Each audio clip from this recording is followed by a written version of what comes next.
warahmatullahi wabarakatuh. Perkenalkan, kami dari kelompok Big Project yang beranggotakan pertama Ubaidah Mutmainah NIM 212520093, Taufik Aziz NIM 212520088, Ahmad Sunhadi Kamil NIM 212520077, dan saya sendiri Asmil Dani Fansah NIM 212520066. Baik, di sini saya akan mempresentasikan sebuah binary search tugas dari Pak Krisna, yaitu yang bertemakan tentang Big Project yang nantinya kita akan presentasikan juga saat di kampus, yaitu tentang program pendataan mahasiswa baru. Baik, yang pertama langsung include stream, yaitu digunakan memfilter header stream. Terus string, yaitu digunakan untuk memanipulasi string. Kemudian di sini std, yaitu sebuah library seperti cout, string, dan sin. Kemudian di baris 7 kita menggunakan struct mahasiswa, yaitu untuk memanipulasi tipe data yang ada dalam struct mahasiswanya. Kemudian di baris ke-8 yaitu integer name, dan baris ke-9 sampai dengan 13 yaitu kita menggunakan string, yaitu string nama, kelas, prodi, semester, dan alamat.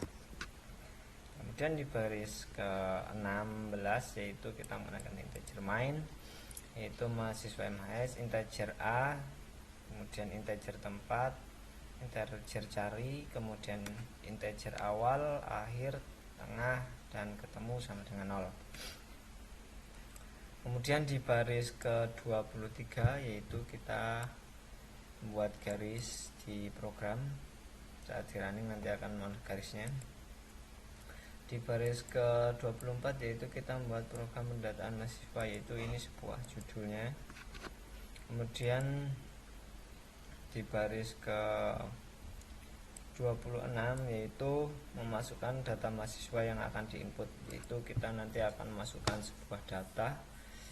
Ketika kita memasukkan datanya itu minimal 2 data yang di sini ini, nanti sebuah nama, kelas, NIM, nama, kelas, prodi, semester, nanti akan masuk di sini.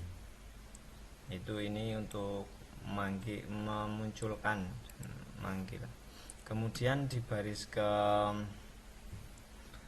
ke-30 kita menggunakan perulangan for integer i sama dengan 0 dan i kurang dari a, maka i akan terus bertambah. Kemudian kita menggunakan di baris ke-32 kita menggunakan cout data mahasiswa ke sama dengan i plus 1. Di sini kita untuk mengurutkan datanya ya. Jadi setelah kita membuat ini, memanggil ini menggunakan ini, kita tulis misalkan 2 data. Nah, di sininya nanti kita akan muncul masukkan NIM, nama, kelas, semester, alamat, seperti itu. Ini adalah sebuah untuk memanggil Pak. Kemudian di baris ke-48 kita menggunakan sistem CLS, yaitu untuk menyembunyikan sebuah program yang sebuah data yang sudah kita input tadi. Misalkan kita input tadi 2 kan ya, nanti dia akan tersembunyikan tapi tidak hilang, bisa dipanggil. Nah, setelah itu di baris ke-49 cout ndl. Di baris ke-50 kita menggunakan cout lagi, fungsi cout, yaitu nt, ini untuk spasinya, jarak. Kemudian program pendataan mahasiswa baru, ini judul kembali. Kemudian ini muncul bentuknya tabel. Sini munculkan nanti berbentuk tabel. Kemudian di baris ke-54 kita menggunakan perulangan for, yaitu integer k sama dengan 0, k kurang dari a, maka k akan terus bertambah. Kemudian di baris ke-56 sampai dengan 62, yaitu kita menggunakan fungsi cout, dimana kurang dari petik 2, kemudian kurang dari selection buka kurung ios titik 2 live. Di sini kurang dari switch 20 MHS nim k kurang dari titik koma.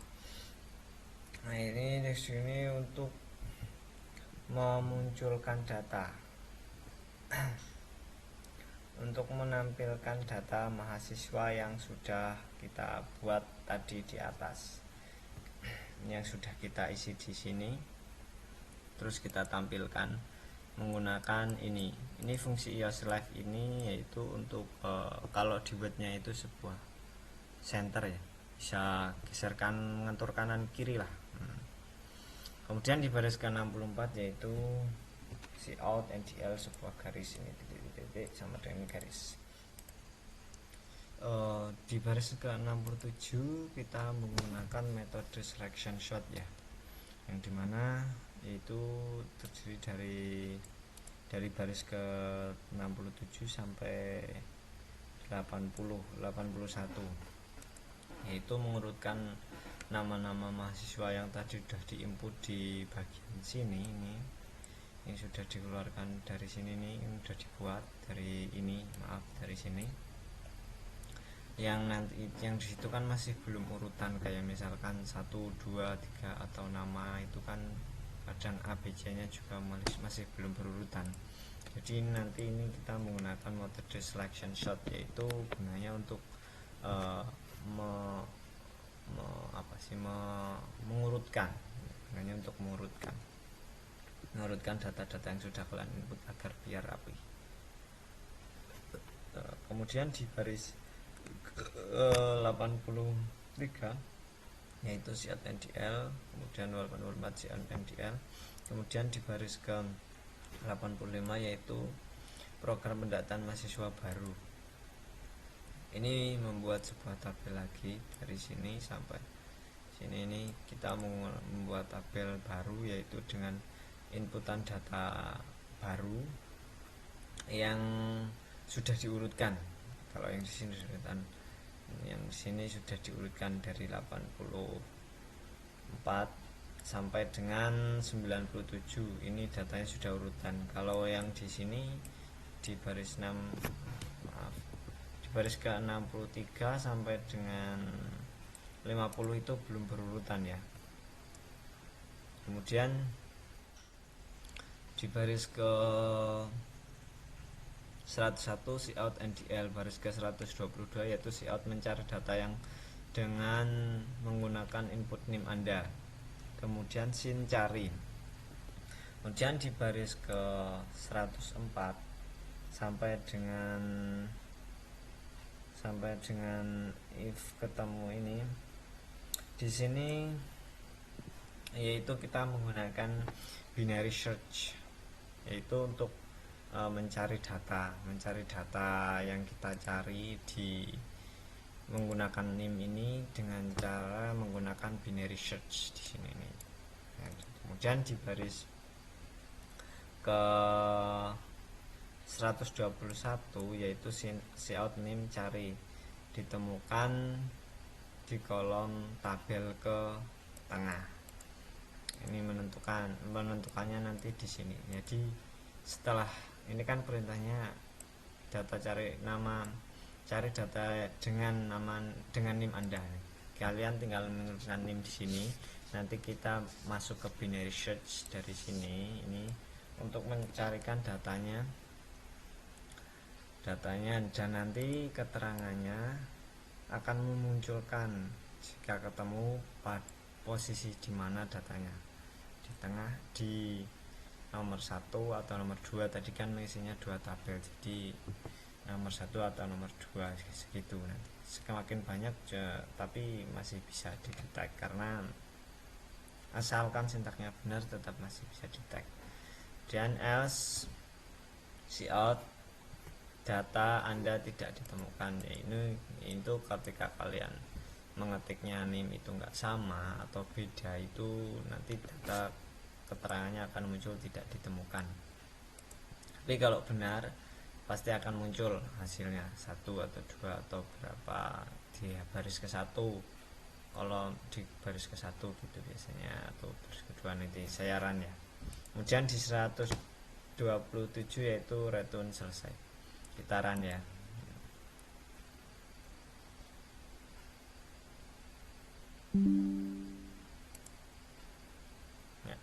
Kita contohkan, masukkan 2 ya, tadi kan saya ngomong 2 data, 2 enter, kemudian masukkan NIM 212520066, enter, masukkan namanya Azwin, kemudian prodinya TI, kelasnya B, semester 3, alamatnya Kutoarjo. Kemudian masukkan NIM yang kedua 212520077, enter, masukkan namanya Ipong, enter, kemudian prodinya PGSD, kemudian kelasnya C, enter, semester 4, kemudian enter, alamatnya Grebek. Nah, ini yang tadi saya bilang, ini kan masih belum berurutan, dan di sini sudah berurutan, A dengan I, T dengan P, B dengan C, kan sudah berurutan. Nah, berikutnya ini kita sudah tadi menggunakan datanya, kemudian kita mencari menggunakan bubble shotnya di sini kan. Tinggal kita cari, kita menggunakan ini, menggunakan bubble shot, selection shot, yang ini, yang bawah ini menggunakan selection shot. Kemudian yang ini kita menggunakan binary search ya. Kita masukkan NIM yang sudah, misalkan kita cari yang Aswin ya, coba NIM ya 212520066, kita enter. Nah, NIM 212520066 ditemukan di kolom tabel ke-1. Nah, hasilnya seperti itu. Baik, sekian presentasi dari saya, kurang lebihnya mohon maaf. Assalamualaikum warahmatullahi wabarakatuh.